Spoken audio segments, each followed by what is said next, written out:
नाज़िर रानीपुर में गोठ गुल मोहम्मद जामड़ो के रहवासन पुलिस की ज़ियादतियुनि खिलाफ़ एहतजाजी मुज़ाहिरो कंदे आईजी सिंध खां नोटिस वठी इंसाफ़ ॾियण जो मुतालबो कयो।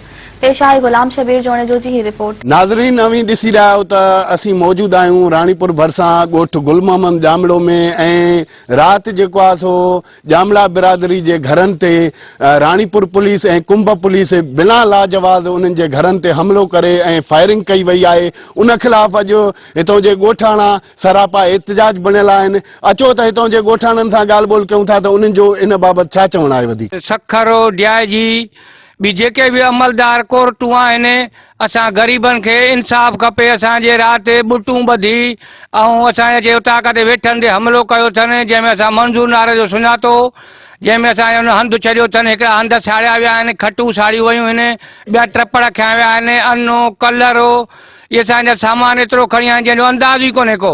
असां ख़ुदा जे कारण चऊं था त असांखे इंसाफ़ खपे। सर असां सिंध आईजी के अपील था कयूं उन सां गॾोगॾु पाकिस्तान आर्मीअ ते असांजो यकीन आहे ऐं इंसाफ़ कयो वञे। बाअसर वॾेरनि जे चवण ते असां सां नाजाइज़ी कई वई आहे। पुलिस धाड़ेलनि जे रूप में आई आहे जिन खे बुटूं लॻलियूं आहिनि। हिकिड़े जो असां बुट खे सट ॾेई लाथो आहे त मंज़ूर नारे जो हुयो जंहिं असांजी फुरल्ट कई आहे ऐं घर ते फायरिंग कई आहे। ख़ुदा रा असांजो इंसाफ़ थिए। सिंध आईजी खे अपील थी कजे। आयो हुअसि मां पाण कोटड़ी जी तालुके जो नायब सदर आहियां फंक्शन लीग जे तरफ़ों साईं जी महिरबानी तरफ़ां जेको असां सां इहो थींदो रहियो आहे ऐं असां सां वठि आहे कूड़ा केस एफआईआरियूं कटियूं वयूं आहिनि। सखर हैदराबाद सिर्फ़ु इहो पुलिस मुक़ाबिलो ॿियो को जवाब आहे कोन।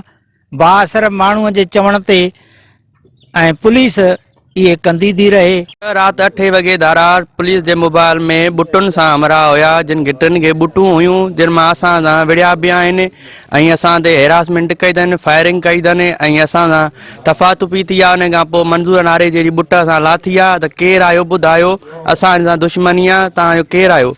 पोइ मंज़ूर नारे जी बुट लथी आहे असां सुञातो आहे बकाया निकाबनि में हुया ऐं असां खटूं साड़ियूं अथनि हंध साड़िया अथनि ऐं अंदरां 20 बोरियूं DAP खयूं अथनि, 30 बोरियूं यूरिया ऐं 10 कटा अनु खयूं अथनि, DSLR कैमरा खयूं अथनि, 2 मोबाइलियूं खयूं अथनि। उन खां अलावा घर ते फायरिंग कई अथनि। असां आला अमलदार SSP खैरपुर ऐं DIG सखर खे अपील कयूं था असां सां इंसाफ़ कयो वञे। हेतिरी मंज़ूर नारे जी असां ज़्यादती आहे, असां सां इंसाफ़ थिए।